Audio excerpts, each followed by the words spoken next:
Hey game makers, Pixelated Pope here, and welcome to Pixelated Pope Private Investigator, the show where I work through a real bug in someone else's project in an attempt to show you advanced debugging processes and techniques. In today's episode, we got ourselves a real challenge.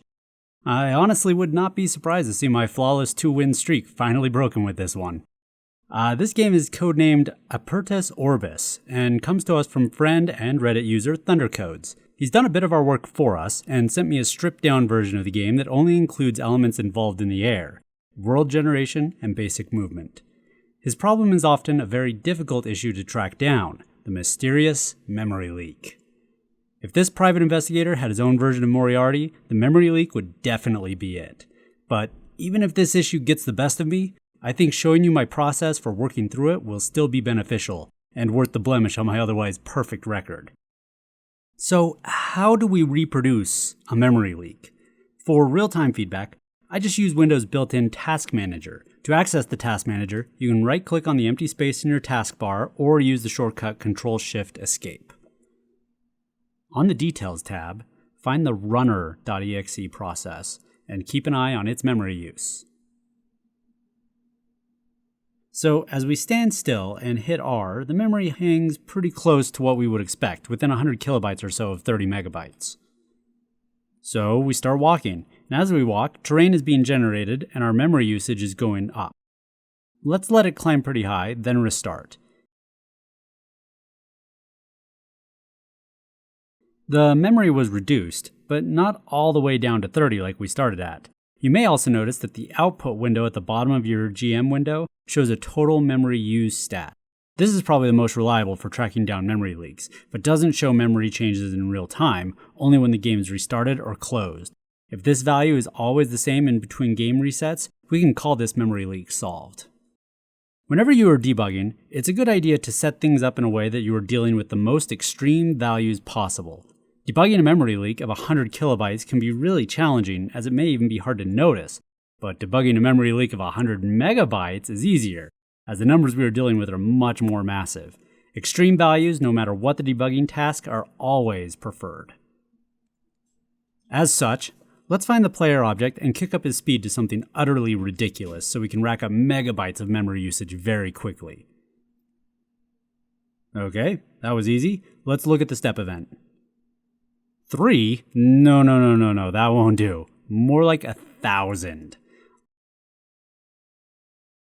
Let's run it and keep an eye on our memory and see if that made a difference.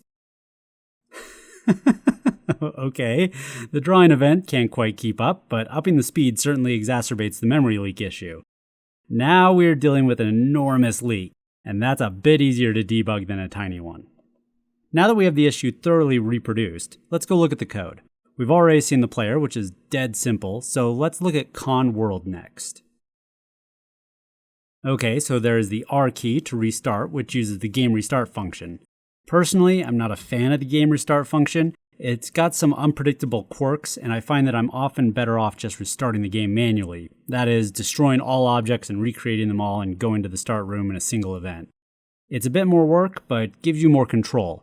If I end up not being able to solve this memory leak, my last-ditch effort may be to replace the game restart with a manual restart code block. One thing game restart does is executes the game end event for all objects, so let's look in there. We're running this unload chunk script with object chunk and destroying 2 DS maps. Data structure creation without destruction is 99% likely the cause of this leak. So making sure every single created structure is properly cleaned up at the end is going to be vital. Let's peek into Unload Chunk. If you middle mouse click on any keyword, you will go to it, whether it's an object, sprite, script, etc. If it's something built into GameMaker, it will pull up the documentation. I use this constantly when coding. So another DS map delete, and then we replace a value in a map with the contents of terrain grid, and then destroy terrain grid. Interesting.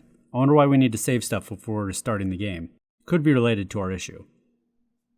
Alright, to the step event. If p equals true and global.paused equals false, then spawn chunks.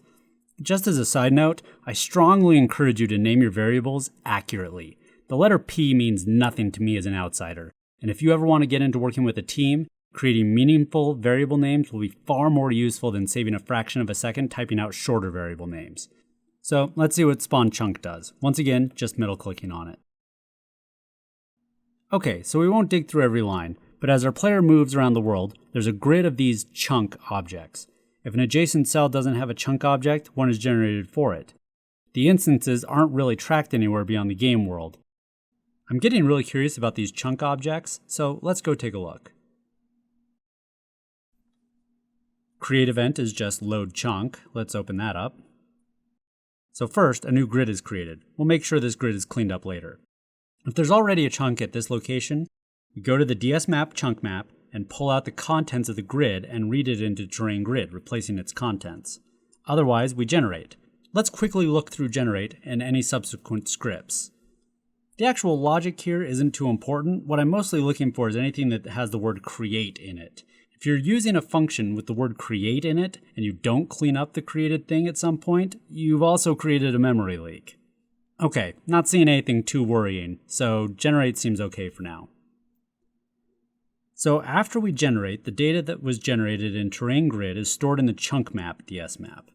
He's using DS map replace instead of add because replace does the same thing as add if the value doesn't exist. I typically use replace over add in almost every case.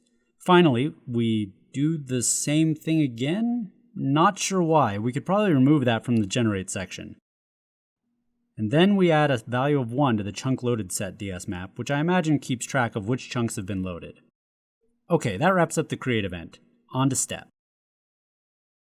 If the chunk is far enough away from the player, it will unload itself and then destroy itself. We've already seen an unload chunk, so we don't need to go in there again quite yet. And the draw event can probably be ignored. So that is pretty much all the code in this project. So where do we go from here? Well, let's get back to the start, game end. This is the first place we notice the memory leak occurring when we restart the game, so it's the best place to start. I'm going to use F9 to set a breakpoint to make sure this code is actually being ran. Specifically, I'm going to put it on line 5 after the with statement because I don't want to step through hundreds of instances of object chunk unloading. Let's run the game in debug mode. Just to check the state of things, let's pause the game and see what we got. Whoa, okay, that is a lot of instances. If even a small thing in any of those isn't being cleaned up properly, it could create an enormous memory leak. We'll definitely want to keep an eye on those. So let's press continue and then R to restart the game. Yep, we hit the code. So this event is definitely firing and those DS maps are getting cleaned up. Good. So now the hard work begins. Remember how I said beware the word create? Well, let's look through the code and find everything we are creating and then find where we destroy it.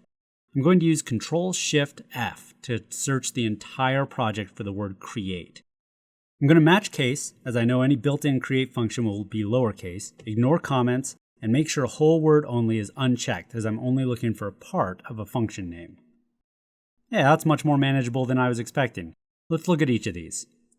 For now, I trust game restart enough to destroy remaining instances, so we'll ignore the instance creates for now. That leaves us with only 3. The DS grid terrain grid, the map chunk loaded set, and another map chunk map.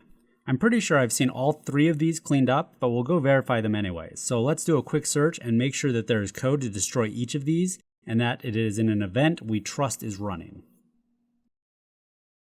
Terrain grid is up first. There it is in unload chunk, and we're pretty sure that the script is being called on every instance of obchunk, but let's go look at it again. Wait a minute. Ugh. I wonder how many of you saw this before I did. For those of you unfamiliar, DS exists accepts 2 arguments. The first is the ID of a data structure, which is the number returned when you create the structure. Emphasis on number. Passing a string should absolutely not work. The fact that this doesn't throw an error should probably be submitted in a bug report to Yo-Yo. We'll do that after we verify if this fixes our issue. Let's remove the quotes and run again, keeping a close eye on our memory usage.